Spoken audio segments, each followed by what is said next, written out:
جانتے ہو تقوی کیا ہے؟ محبوب کے روٹھ جانے کے خوف کو تقوی کہتے ہیں۔ تقوی تو یہ ہے کہ تیرا خدا تجھے وہاں نہ پائے جہاں اس نے منع کیا ہے۔ اللہ سبحانہ و تعالی اس دل کی مدد فرماتا ہے جو اپنی نفسانی خواہش چھوڑ کر تقوی اختیار کرے۔ ہمارا رب اتنا مہربان ہے کہ ہماری عبادت اور تقوی کو ہمارے چہروں سے ظاہر کر دیتا ہے، مگر ہمارے گناہ ساری دنیا سے پوشیدہ رکھتا ہے۔ جو اپنے رب کو پہچان لیتا ہے وہ اپنی خواہشات کے پیچھے چلنے کی بجائے اپنے رب کو راضی کرنے میں لگ جاتا ہے۔ اللہ پاک نے سجدے میں بے چین دلوں کی شفا رکھی ہے۔ سجدہ شکر لازم ہے اس درد پر بھی اے انسان جو تجھے خالق حقیقی سے جوڑے رکھے۔ کچھ آنسو صرف روح پر گرتے ہیں اور اللہ پاک کے سوا کسی کو دکھائی نہیں دیتے۔ اہم یہ نہیں کہ دنیا والے تمہیں الوداع کیسے کرتے ہیں، بلکہ اہم تو یہ ہے کہ عرش والے تمہارا استقبال کیسے کرتے ہیں۔ رات وقت کا ایک ٹکڑا نہیں بلکہ ایک آغوش ہے۔ طالب علم، عاشق اور خدا کے عابد بندے ہی اس بات کو جان سکتے ہیں۔ دل اللہ پاک نے بنایا ہے، اسے اللہ پاک کو سونپ دو، مطمئن رہو گے۔ زندگی کے اکثر مقامات جہاں پر جانے کے لیے میرے ساتھ اللہ پاک کے سوا کوئی نہ تھا، تب اندازہ ہوا کہ صرف اللہ پاک کا ہونا کس قدر ضروری ہے۔ دن بھر کے بے شمار لمحوں میں چند لمحے مخصوص رکھیں جس میں آپ اللہ پاک سے باتیں کریں۔ بندے اور اللہ پاک کے درمیان سب سے گہرا خاموش تعلق ہے اور سب سے زیادہ راز بھی اسی میں ہوتے ہیں۔ جنت میں گھر ذکر الہی سے تیار ہوتے ہیں۔ جب انسان ذکر الہی سے رک جاتا ہے تو فرشتے بھی محل کی تعمیر سے اپنے ہاتھ اٹھا لیتے ہیں۔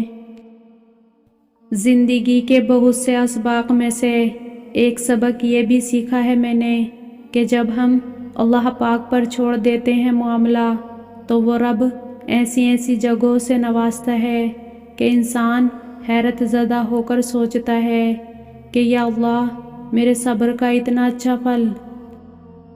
کبھی کبھی کچھ نہیں بچتا ہمارے پاس سوائے خالی ہتھیلیوں کے، اور جس کے آنسو تنہائی میں رب کے سامنے نکلتے ہوں وہ پھر خالی ہاتھ نہیں لوٹتے۔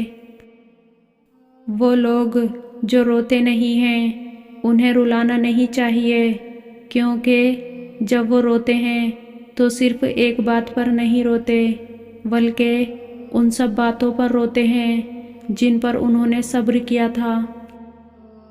جانتے بوجھتے کسی کے دکھ کا سبب نہ بنے، کیونکہ دکھ کی سختیاں چہروں سے رخصت ہو جاتی ہیں لیکن وہ انسان کے اندر اتر کر گوشے گوشے کو ویران کر دیتی ہیں۔ ہم انسان بہت جذباتی ہوتے ہیں، ہمیں ہر چیز جلدی چاہیے ہوتی ہے۔ ہم کن صرف پڑھتے ہیں لیکن فیکون پر یقین نہیں رکھتے، جبکہ اللہ پاک اور انسان کے درمیان سب سے گہرا رشتہ یقین کا ہی ہوتا ہے۔ اس کھڑکی کو بند کر دیجئے جو آپ کی ذات کے لیے تکلیف کا باعث بن رہی ہو، پھر چاہیں اس کے پار کا منظر کتنا ہی خوبصورت کیوں نہ ہو۔ آنکھ کی نمی بہت بڑی رحمت ہے، یہ آپ کا اللہ پاک سے رابطہ کرا دیتی ہے۔ شکر گزار ہو جائیں ان لوگوں کا جو آپ کی آنکھوں کی نمی عطا کر گئے۔ جس پر فضل الہی ہو جائے وہ دنیا سے بے نیاز کر دیا جاتا ہے، اسے بس رب سے ملنے کی تڑپ ہوتی ہے، اور جب تڑپ سچی ہو تو راستہ خود بن جاتا ہے۔ اے ہمارے رب، ہمیں توفیق دے کہ ہم تیری ہر نعمت کا شکر ادا کریں۔ آمین۔ چھوڑ دیں لوگوں کے پیچھے بھاگنا، چھوڑ دیں ہر وہ چیز جو آپ کو تکلیف دیتی ہے۔ بس اتنا یاد رکھیں کہ آپ کا رب آپ سے محبت کرتا ہے۔ اللہ پاک کی محبت کو اول رکھیں، پھر دیکھیے گا آپ کا ہر بگڑا کام کیسے سنورتا ہے۔ اپنی اندھیری قبر کو خود ہی روشن کرنے کی تیاری کرو۔ آج حیات روح سے کوئی وفا نہیں کرتا، کل مٹی کے ڈھیر کے لیے دعا کون کرے گا؟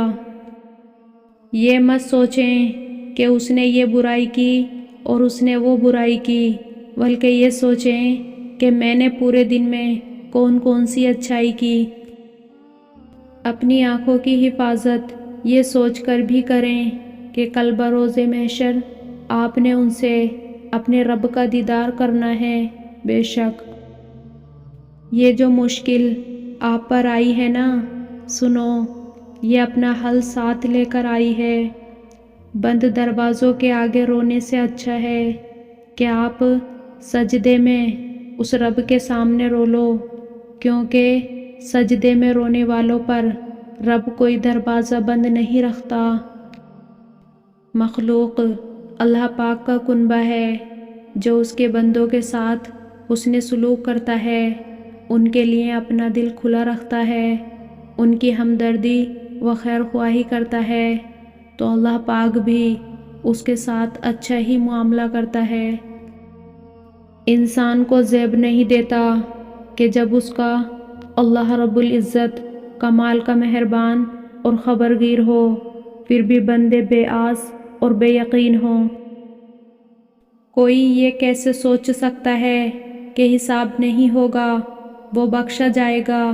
یاد رہے حساب دینا ہوگا، ایک ایک آہ کا، آنسو کا، تڑپ، بے حسی اور بے رحمی کا۔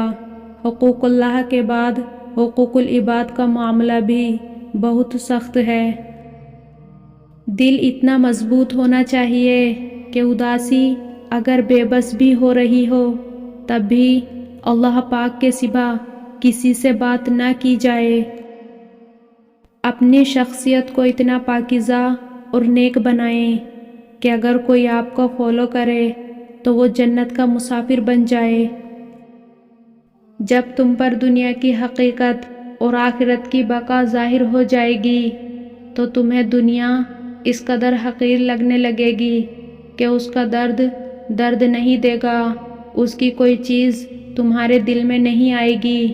یاد رکھنا، اللہ پاک کے ہونے کے لیے ایک بار ٹوٹنا پڑتا ہے۔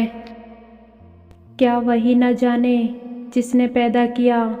پیدا کرنے والا دل کے ایک ایک زخم کو جانتا ہے، اور وہ یہ بھی جانتا ہے کہ اس زخم پر مرہم کیسے رکھنا ہے۔ جب ہمارے خاموش وجود کو کوئی نہیں سنتا تو اللہ پاک ہی سنتا ہے، پھر اللہ پاک ہر بار مل جاتا ہے، جب جب پکارو مل جاتا ہے۔ ہاں، انسان نہیں ملتے، اللہ پاک مل جاتا ہے۔ اللہ پاک دلوں کے حال جانتا ہے، اللہ پاک غمگین دلوں کی مدد کرتا ہے۔ بھلائی کرتے جاؤ، بے شک اللہ پاک اسے خوب اچھے سے جانتا ہے۔ بہت عظیم ہوتے ہیں وہ لوگ جو آپ کو اللہ پاک کے نزدیک کرتے ہیں۔ میرے رونگٹے کھڑے ہو جاتے ہیں جب میں یہ سوچتی ہوں کہ تمام جہانوں کا رب میری سسکیوں کی ایک ایک آہٹ کو بڑی چاہت سے سن رہا ہے۔ کوئی دکھ، تکلیف، غم اور پریشانی ہو، کوئی راستہ دکھائی نہ دے تو سب بھول جاؤ، بس اتنا یاد رکھو، حسبنا اللہ و نعم الوکیل۔ دعائیں رد نہیں ہوتی، محفوظ کر لی جاتی ہیں۔ جب آپ مانگ رہے ہوں، وہ نہ ملے، تب بھی وہ کبھی نہ کبھی مل جایا کرتی ہیں۔ آپ کے ہاتھ خالی نہیں لوٹائے جاتے، تو تم صبر کرو، بے شک اللہ کا وعدہ سچا ہے۔ ہر صبر کے پیچھے خوبصورت لمحات انتظار کر رہے ہوتے ہیں، اور اس کا انعام آپ کو حیران کر دیتا ہے۔ خاموش ہو جایا کریں، جھک جایا کریں، مان لیا کریں۔ یہ عاجزی ہے، اللہ پاک کو بہت محبوب ہے۔ بندہ جب با اختیار ہوتے ہوئے خاموش ہو جاتا ہے تو اللہ پاک کی نظر میں معتبر ہو جاتا ہے۔